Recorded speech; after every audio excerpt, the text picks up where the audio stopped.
आज देशहित की खबर स्टोरी शुरू करने से पहले आपको एक बड़ी खबर दे देते हैं। क्या नेवी को पाकिस्तान अटैक को ग्रीन सिग्नल मिल गया है? यह सवाल है। क्या इस बार पाकिस्तान पर समंदर से स्ट्राइक होने वाली है? इन सवालों के जवाब अब से कुछ देर पहले हुए एक घटनाक्रम से मिल रहा है।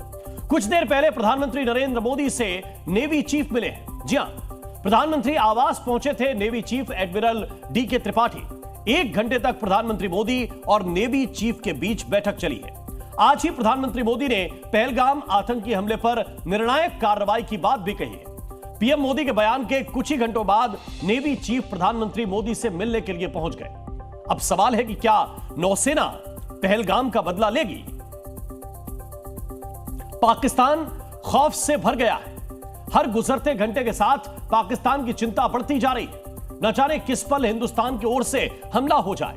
पीओके में लाइन ऑफ कंट्रोल के पास के गांवों को लोग खाली कर रहे हैं। मदरसों में 10 दिनों के लिए ताला लटका दिया गया है। लोग राशन जुटा रहे हैं। लाउड स्पीकर से अनाउंसमेंट किया जा रहा है। बीच बीच में युद्ध वाले सायरन बजाकर टेस्टिंग की जा रही है कि अगर हमला हुआ तो फिर क्या करना है। लोग आतंकियों के 3 लॉन्चिंग पैड भी खाली हो गए हैं। We are committed to take firm and decisive action against terrorists and those who support them. हड़कंप मचा हुआ है पाकिस्तान के कब्जे वाले कश्मीर पीओके में। हिंदुस्तान के ऑपरेशन बदला से पाकिस्तान के साथ साथ पीओके में भी भयंकर दहशत है। इसी दहशत का असर है कि पीओके में पर्यटकों की एंट्री पर रोक लगा दी गई है। मदरसों को 10 दिन के लिए बंद कर दिया गया है। होटलों में सेना ने डेरा डाल दिया है। शादियां कैंसिल कर मैरिज हॉल सेना के हवाले कर दिए गए हैं। सरकारी कर्मचारियों की छुट्टियां रद्द कर दी गई हैं। पाकिस्तान के कब्जे वाले कश्मीर का कथित प्रधानमंत्री चौधरी अनवारुल हक गिड़गिड़ा रहा है। किसी भी वक्त इमरजेंसी लागू कर सकता है। अफरा तफरी मची है। वहां लोग खाने का सामान जुटा रहे हैं। पीओके की आवाम में ही नहीं, आतंकियों के लॉन्चिंग पैड पर भी भगदड़ मची हुई है। जानकारी के मुताबिक भारत के हमले के डर से पीओके में खलबली मची हुई है। पहले दरसगाहों को बंद किया गया और अब जो टेररिस्ट के लॉन्चिंग पैड थे, कम से कम 3 लॉन्चिंग पैड ऐसे हैं जिनको खाली कर दिया गया है। एक रिपोर्ट के मुताबिक जो कुठवा, नौशेरा, इन इलाकों में जम्मू से सटे हुए लॉन्चिंग पैड थे, जहां 22 अप्रैल से पहले करीबन 20 से 25 जैश और लश्कर के मिलिटेंट्स थे, जिन्हें इस तरफ पाकिस्तानी रेंजर्स धकेलने की कोशिश में थे और आईबी या एलओसी से उन्हें इस तरफ भेजना था। उन्हें अब खाली कर दिया गया है। आतंकी बिल में छुपने के लिए मजबूर हो गए हैं, लेकिन ये तो शुरुआत भर है। कश्मीर के जिस हिस्से पर गिद्ध बनकर पाकिस्तान बैठा है, उस जमीन पर तिरंगा फहराने का वक्त आ गया है। लिहाजा उस पार से पिछले 8 दिनों में जो गोलियां चलाई जा रही हैं, हिंदुस्तान उसका जवाब गोले से दे रहा है। पीठ दिखाने के अलावा पाकिस्तानी रेंजर्स के पास दूसरा कोई विकल्प नहीं बचा है। पाकिस्तान में बॉर्डर के गांव खाली हो रहे हैं। आर्मी अपील कर रही है कि बच्चे घर में ही रहें, जिससे अटैक से भगदड़ के हालात न पैदा हों। पाकिस्तान के कब्जे वाला कश्मीर का इलाका भारत के रडार पर है, क्योंकि भारत बहुत पहले से पाकिस्तान को इस इलाके को खाली करने का अल्टीमेटम दे रहा है और अब उस अल्टीमेटम पर अमल की बारी आ चुकी है। जम्मू एंड कश्मीर के पीओके को आप भारत का हिस्सा नहीं मानते हो क्या? एग्रेसिव ना हो, जान दे देंगे इसके लिए। क्या बात कर रहे हो आप? एग्रेसिव होने की क्या बात कर रहे हो? जान दे देंगे इसके लिए।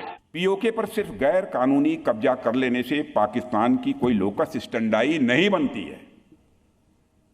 भारत की संसद में पीओके को लेकर एक सर्वसम्मत प्रस्ताव पारित है कि वह भारत का ही हिस्सा था, है और आगे भी हम मानते रहेंगे। पाकिस्तान ने पीओके को आतंक का गढ़ बना दिया है। आतंकियों के सबसे ज्यादा ट्रेनिंग कैंप पाकिस्तानी आर्मी यहीं से ऑपरेट करती है। यहीं से भारत के खिलाफ आतंकी स्क्रिप्ट को अंजाम तक पहुंचाया जाता है। एलओसी यानी कि लाइन ऑफ कंट्रोल से सटा होने के कारण यह इलाका हिंदुस्तान के लिए नासूर बन चुका है। हर बार भारत के एक्शन की वजह से पीओके के घर घर में मातमी सन्नाटा पसर जाता है। लेकिन इस सब के बीच समझने वाली बात यह है कि पीओके में पाकिस्तान से आजादी की आवाजें बुलंद होती जा रही हैं और आने वाले समय में अगर इंडियन फौज यहां पर अटैक करती है तो यहां के अवाम का साथ मिल सकता है।